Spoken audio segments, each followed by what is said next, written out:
Здравейте, колеги! Тази година направихме няколко презентации на дентални и иновативни материали, но днес реших да ви презентирам един много интересен дентален юнит на фирма Neodent, Гърция. Произвежда се в град Солун, на 300 км от София. Този юнит се позиционира като висок среден клас, но въпреки че го продаваме от доста години, заслужава малко повече внимание от страна на потенциалните клиенти, на зъболекарите. Нашата идея е да го позиционираме на по-високо ниво в мислите, в умовете на нашите клиенти.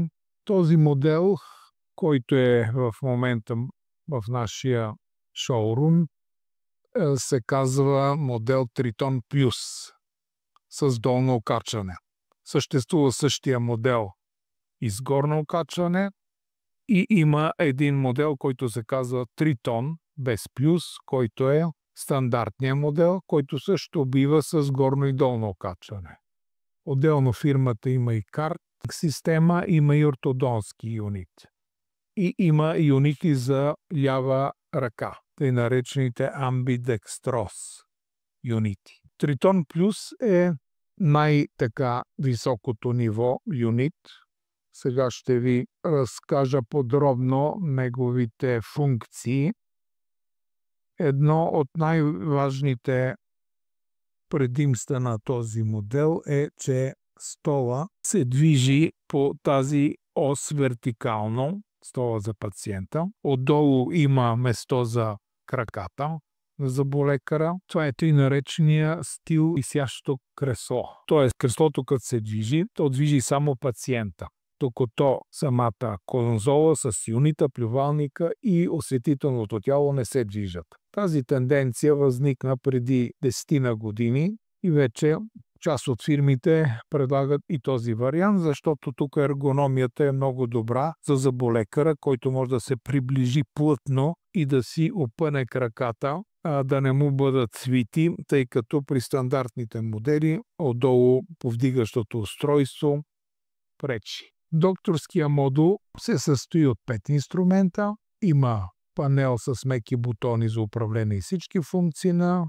машината, но има и вградена система Optima на BNR, която управлява електрическия микромотор, която е дигитална система, която програмира оборотите, вида на наконечника и е най-добрата в света.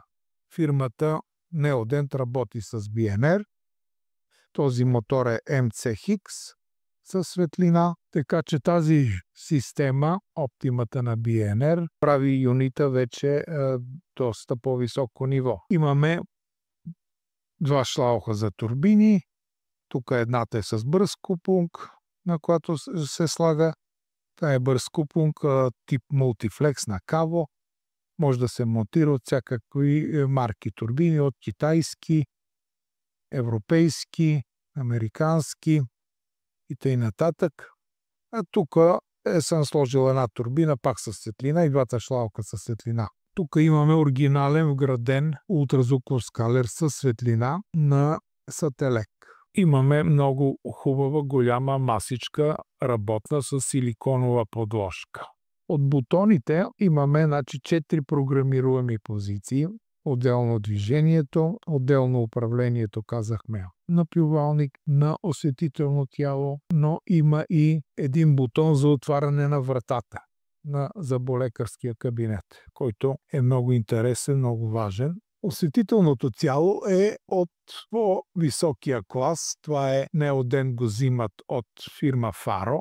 Като фирмата Faro Италия, тя прави за 90% от юнитите, прави осветителни тела. По-обикновения и по-евтин модел е Maya, а този е Elia. Той има 3-осно движение, както виждате, и има режим за оранжева светлина при работа с композити. Тук имаме един много хубав, лесен, лек държател за монитор. Може да се сложи монитор с интраорална камера. Плювалникът е с въртене към пациента, което е много удобно за изплюване. Т.е. той се върти почти на 180 градуса. Много малко машини има такова въртене. Сестринското рамо е дълго рамо с дублирани всички функции, които са и при докторския панел, с слюносмокателен шлаух и с два аспирационни шлауха, които са стандарти международни, дебелини диаметри 11 мм и 16 мм.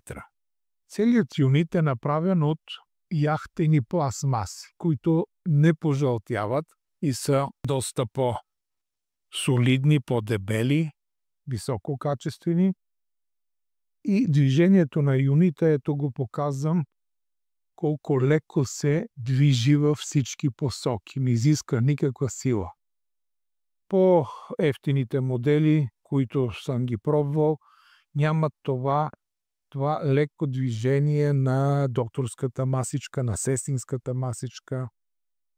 Доста трудно изисква сила, особено за жени, за болекарки, докато този юнит е страшно лесен, удобен, комфортен. Ето виждате как може да се движи. За педала забрави, той е един мултифункционален педал, който управлява и стола, и инструментите, с вода, без вода. Много удобен.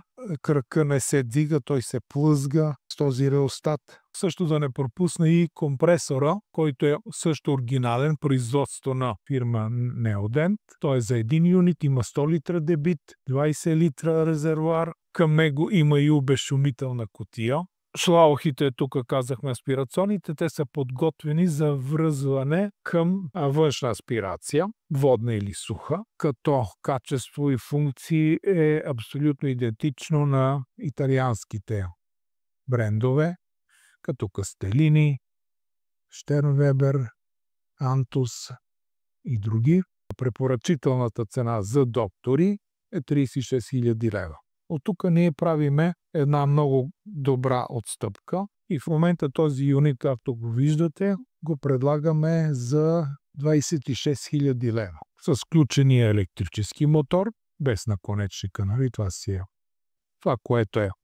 И с скалера, и с двата свободни шлауха. По желание на доктора може да се доокомплектова с турбини, с наконечници. Един такъв скалер си около 2000 лева минимум, а тази система на оптимата на BNR е около 3800 лева да се вгради. Така че в момента 26 000 лева с ДДС ние предлагаме този юнит. До края на януари е цената.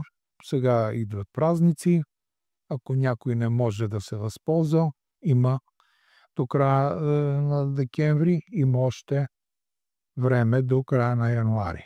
Ние предлагаме по желание посещение на завода в Солун. За 2-3 часа се отива там. Съботен ден. Фирмата работи събота до обяд. Може да се съчетае с една разходка из Солун. Завода е много модерен. Той е построен и функционира повече от 40 години. Фирмата е водеща не само в Гърция, но и на Балканския полуостров. Той е построен 1982 година, когато Гърция влиза в Европейския съюз.